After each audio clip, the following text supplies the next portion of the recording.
Ayan mga tol, yung Lady Rider nag-sorry na.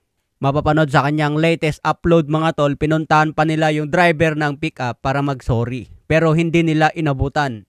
Kaya nag-public apology na lang sa pamamagitan ng video. Pero sinabi nung lalaki sa unang video, tinuro na daw nila dito sa babaeng rider ang tamang pag-apology. Ibig sabihin, kailangan pang turuan kung paano ang tamang pag-apology. Siyempre, kailangan pag nag-apology ka, maiyak-iyak ka para convincing sa mga taong manonood na nagsusorry ka talaga. Siyempre, pag may kasamang iyak mga tol, parang makatotohanan yun eh. Kinausap daw nila ito in private, yung babae. Para siyempre, kausapin, sinabi kung ano yung mali sa ginawa niya. Yung kababae mong tao, namimingger ka, pambira. Tapos sinabihan mo pa na sapakin natin yung driver. Talaga namang maling-mali doon. Tapos habang nagsorry yung Lady Rider, mahirap daw para sa kanya sa mundo na maraming galit. Ayaw na daw niya yung ganun.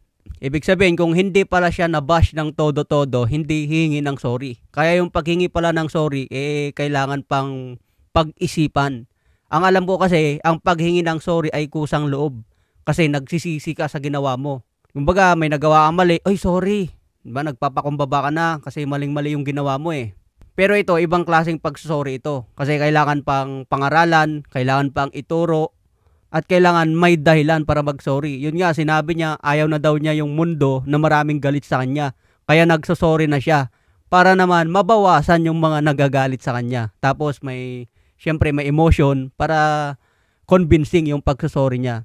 Sabi naman ng mga manonood, hindi pa rin sila kumbinsido sa paghingi niya ng tawad. Kasi nga, yung video niya na umabot na ng ilang million views na ba yun? 15 million nung nakita ko eh. Yung video niya kasi, andun pa rin. Hindi pa rin nakalis syempre habang nandun yung video. Sinasabi ng mga nagko-comment, kumikita pa rin ng pera. Ibig sabihin, yung galawan, pera pa rin ang gusto. So, panibagong video ulit, panibagong kwarta. Syempre, pag humingi ka ng sorry, nag-viral yung unang mong video, magba-viral ulit yung paghingi mo ng sorry. So, lahat naman ng tao kailangan ng second chance. Pero dapat kasi ang paghingi ng sorry, kusang loob na binibigay.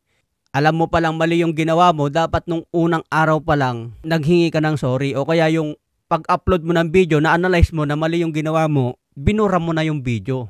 Tapos makikita nyo sa video niya mga tol na nag-viral, sumasagot-sagot pa siya doon sa mga comment section. Sinasabi niya, hindi raw niya kailangan ng followers na bugok. Alam nyo yun? Ang gusto daw niya, yung may common sense na followers. Kasi nag-iisip daw. Kaya ayaw niya ng mga followers na hindi nag-iisip, walang common sense. Yun yung mga nabasa ko sa comment section. Sabi pa niya, anong mas masama, yung namamakyu o yung hindi gumagamit ng side mirror? Yung motor nga niya mga tol, walang side mirror eh. Violation na agad yun. Kahit sabihin mong pang-enduro yung motor niya, kailangan pa rin may side mirror. Tapos sinasabi pa ni Colonel Busita, ipapatawag niya itong babaeng rider. Kaya inunahan ng mga tol, humingi na ng tawad para mabawasan yung kanyang kasalanan. Kapag matigas ka kasi, kailangan mo yung mga taong mag-convince sa'yo para gawin mo yung mga bagay na hindi mo kayang gawin dapat. So abangan natin kung itutuloy pa rin ang pagpatawag sa kanya ng LTO para mabigyan ng aksyon. Sabi nga mga tol, huwag kang mag-angas-angas kung wala kang galawan. Okay mga tol, ride safe tayo lagi.